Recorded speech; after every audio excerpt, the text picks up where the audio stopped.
Hello everyone, welcome back to this channel. In this video, I will show you the easy and clear steps on how to turn on Shake to Extend on Audible application.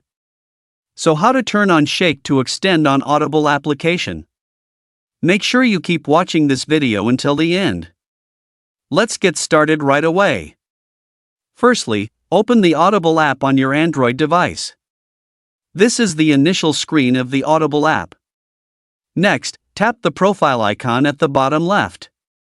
And it appears like this. Tap the profile icon at the top right. Tap Player. And tap Turn off Shake to Extend. So that's it, tutorial how to turn on Shake to Extend on Audible application. Thank you for watching. I hope this video was helpful. See you in the next video.